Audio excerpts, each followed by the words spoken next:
நம்ம வீடியோ பார்த்துட்ருக்க எல்லாத்துக்குமே ஒரு பெரிய ஹாய். நேற்று பார்த்தீங்கன்னா வெட்டிங் ரிசப்ஷன் நல்லபடியாக முடிஞ்சிச்சு. இன்றைக்கி காலையில் பார்த்தீங்கன்னா முகூர்த்தம் தான். அதுக்கு தான் நாங்கள் ரெடி ஆகியிருக்கோம். காலையிலே பார்த்தீங்கன்னா இந்த தட்டு எல்லாத்தையும் தான் பார்க்க வந்திருந்தேன். ஏன்னா ஒரு சில தட்டு ரெடி ஆகலை. நேற்று பார்த்த வீடியோவில் ஒரு சில தட்டு இருக்காது. அதுக்கப்புறமா ரெடி பண்ண ஒரு சில தட்டுகளை தான் இந்த வீடியோவில் ஒரு சின்ன சின்ன கிளிப்பிங் எடுத்துக்கிட்டேன். மொத்தமாக பார்த்தீங்கன்னா 21 தட்டு ரெடி பண்ணியிருந்தாங்க. இதெல்லாம் ரெடி பண்ணுறதுக்கே நிறைய டைம் எடுக்கும். ஆனால் பார்த்து பார்த்து ஒன்று ஒன்றா பண்ணியிருந்தாங்க. இந்த மாலையெல்லாம் வச்சு பண்ணியிருக்கிறது பாருங்கள், எவ்வளோ நல்லா இருக்குது. நல்லா க்ரியேட்டிவாக யோசித்து பண்ணியிருக்காங்க. எனக்கு பார்க்கும்போது ரொம்ப பிடிச்சிருந்துச்சு. ஸ்வீட்ஸ் எல்லாம் வச்சு கூட பிஸ்கட்ஸ் இந்த மாதிரி கிடைக்கிற பொருளை வச்சு சூப்பராக ஆர்கனைஸ் பண்ணி அழகாக அதை வந்துட்டு ஸ்டிக் பண்ணி வச்சுருந்தாங்க. சாரீ எல்லாம் ப்ளீட் பண்ணி கொண்டு போன பிறகுமே நான் கிளம்புறதுக்கு ரொம்ப லேட் பண்ணிட்டேன். அதனால் வந்த உடனே சாப்பிட போகலை. நேராக இங்கே தான் வந்து முகூர்த்தம் முடிஞ்சதுக்கப்புறம் சாப்பிட்டுக்கலான்னு வந்தால் கல்யாண பொண்ணுக்கு ஊட்டிகிட்டு இருந்தாங்க. பாப்பா பார்த்தீங்கன்னா நேச்சுரல் பியூட்டி, ரொம்ப மேக்கப் எல்லாம் போடுறது பிடிக்காது. மினிமலாக தான் போட்டிருந்தாங்க. நான் பார்த்தீங்கன்னா ஒரு 2-3 கோட்டிங் போட்டுட்டு போனதுக்கப்புறம் தான் பார்க்குற மாதிரி இருந்துச்சு.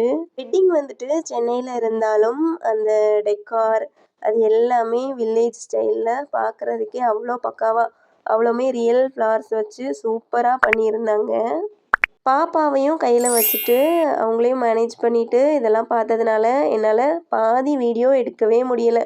1-2 விஷயங்கள் மட்டும்தான் இதில் கவர் ஆகிருக்கும். இப்போ என்ன பண்ணிகிட்ருக்காங்கன்னு பார்த்தீங்கன்னா கன்னிக்கு பூசையெல்லாம் கொடுத்து சாமி கும்பிட்டுட்ருக்காங்க. அதுக்கப்புறமா கால் நாட்டுறது அந்த மாதிரி ஒவ்வொரு ரிச்சுவல்ஸாக நடந்துகிட்டு இருந்துச்சு.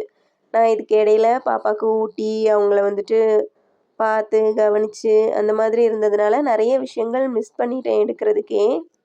இந்த டெக்கரேஷனுமே மணவரையை சுற்றி இருக்கிறது, அது சைட்லலாம் வியூ நல்லா இருந்துச்சு. ஆனால் அதெல்லாம் நான் வீடியோ எடுக்க முடியல. பாப்பாவோட ட்ரெஸ் பார்த்தீங்கன்னா என்னோடய தங்கச்சி கல்யாணத்தில் எடுத்தது. அந்த டைம் இவங்க நடக்க மாட்டாங்க, கையில் தான் இருப்பாங்க, குட்டி பாப்பா. இப்போ அழகாக நடக்கும்போது பார்க்குறதுக்கு நல்லா இருந்துச்சு. அந்த ட்ரெஸ் வந்துட்டு இப்போ தான் அவங்களுக்கு கரெக்டாக இருக்குது. கொஞ்ச நேரம் போய் அங்கே இருக்கிற ரிச்சுவல்ஸ் எல்லாம் பக்கத்தில் நின்று பார்க்கலான்னு பார்த்தா இந்த பாப்பா வந்துட்டு அழுது என்னை வந்துட்டு தொந்தரவு பண்ணி கொஞ்ச நேரம் அங்கே நின்று பார்த்துட்டு இருந்தேன். அதுக்கப்புறம் பழையபடி வந்து அவங்கள விளையாட விடுறதே எனக்கு வேலையாக இருந்துச்சு. விளையாட விட்டுட்டு அவங்க ஃப்ரீயாக நடக்கிறத நம்ம பார்த்துட்டே இருக்கணும். ரொம்ப தூக்கி வச்சாலும் அவங்க இருக்க மாட்டேங்கிறாங்க இப்போல்லாம். இங்கே வெட்டிங் பார்த்திங்கன்னா மேக்ஸிமம் பெரியவங்களை வச்சே நடக்கிற வெட்டிங் தான். ஐயர் அந்த மாதிரியெல்லாம் யாரையுமே கூப்பிடலை. ஊரில் உள்ள பெரியவங்க, அதுக்கப்புறமா நம்ம வீட்டு பெரியவங்க, இவங்க எல்லாருமே நின்று தான் ஒவ்வொரு ரிச்சுவல்ஸாக பண்ணிகிட்டு இருந்தாங்க. இது பார்த்திங்கன்னா மாமன் சடங்குன்னு சொல்லுவாங்க. நம்ம இங்கே நாகர்கோவில் சைடில் மாமன் கல்யாணம்னு சொல்லுவாங்க. அது வந்துட்டு இவங்க வந்துட்டு இந்த மாதிரி பண்ணியிருந்தாங்க. நம்ம ஐயரெல்லாம் வச்சு பண்ணோன்னா கொஞ்சம் வித்தியாசமாக இருக்கும். இது வந்துட்டு மாமனுக்கு கொடுக்குற மரியாதை அந்த மாதிரி அவங்க பண்ணிகிட்டு இருந்தாங்க.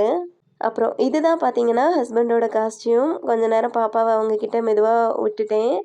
அதுக்கப்புறமா மாப்பிள்ளையை கூப்பிட்டு கொஞ்சம் ரிச்சுவல்ஸ் எல்லாம் பண்ணிகிட்டு இருந்தாங்க. அதையெல்லாம் பார்க்குறதுக்கு கொஞ்சம் டிஃப்ரெண்ட்டாக இருந்துச்சு. இதுக்கப்புறம் தான் ஆரத்தி எடுக்கிறது. ஆரத்தியெல்லாம் எடுக்கிறதுக்கு பாப்பா கோஆப்ரேட் பண்ண மாட்டாங்க, ஹஸ்பண்ட் கிட்டே இருக்க மாட்டாங்களோன்னு நினச்சேன். ஆனால் அவங்க பாட்டுக்கு சமத்தா இருந்துக்கிட்டாங்க. நான் அப்படியே போய் ஆரத்தியெல்லாம் எடுத்துகிட்டு வந்துட்டேன். ஃபஸ்ட்டு பார்த்தீங்கன்னா எல்லாரும் ஆரத்தி எடுத்ததுக்கு அப்புறமா ஃபைனலாக கற்பூரம் பொருத்தி எடுக்கிற ஆரத்தி தட்டு தான் என் கையில் தந்திருந்தாங்க.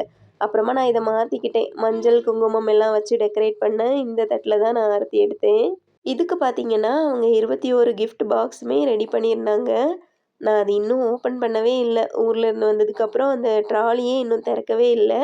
கண்டிப்பாக ஓப்பன் பண்ணும்போது நான் ஷேர் பண்ணுறேன். ஒரு ஸ்மைல் பண்ணால் நல்லா இருக்குமேன்னு பார்த்துட்டே இருந்தேன். கரெக்டாக ஸ்மைல் பண்ணவும் கேமராமேன் போய் மறைச்சி விட்டாச்சு. அப்புறம் பார்த்தீங்கன்னா பெரியவங்க தாலியை எடுத்து கொடுத்த உடனே முகூர்த்தம் நல்லபடியாக முடிஞ்சிச்சு. கரெக்டாக அந்த டைமுக்கு முடிஞ்சிருச்சு. ஏன்னா சாரியெல்லாம் வியர் பண்ணுறதுக்கு கொஞ்சம் டைம் தான் கொடுத்துருந்தாங்க. கடகடன்னு அந்த நல்ல நேரத்திலே தாலி கட்டணுங்கிறதுக்காக கரெக்டாக அந்த நல்ல நேரத்தில் தாலி கட்டி முடிச்சாச்சு. அதுக்கப்புறமா இந்த தாலிக்கு பூ வைக்கிறது, பொட்டு வைக்கிறது அந்த மாதிரிப்பட்ட ரிச்சுவல்ஸ் எல்லாம் நடந்துச்சு. இவ்வளோ நேரம் பார்த்தீங்கன்னா பாப்பா சமத்து பிள்ளையாக எனக்கு கோஆப்ரேட் பண்ணாங்க. இதுக்கப்புறமா பார்த்தீங்கன்னா சுத்தமாக கோஆப்ரேஷனே இல்லை, அடம் பண்ண தொடங்கிட்டாங்க. இதில் நிற்கும்போது கொஞ்சம் விஷயங்களை நான் வந்துட்டு வீடியோ எடுத்துக்கிட்டது தான். அதுக்கப்புறம் ஹஸ்பண்ட் 1-2 சின்ன சின்ன கிளிப்பிங்ஸ் எடுத்துக்கிட்டாங்க. மெட்டி போடுறதெல்லாம் பார்க்குறதுக்கு ரொம்ப நல்லா இருந்துச்சு. அப்புறம் பார்த்தீங்கன்னா, எங்க ஃபேமிலியில மேக்ஸிமம் எல்லாருமே காலையில வந்த உடனே சாப்பாடு சாப்பிட்டுட்டு தான் மேல வந்திருந்தாங்க. நாங்க பார்த்தீங்கன்னா, ரெடியாகி வந்ததே லேட்டு.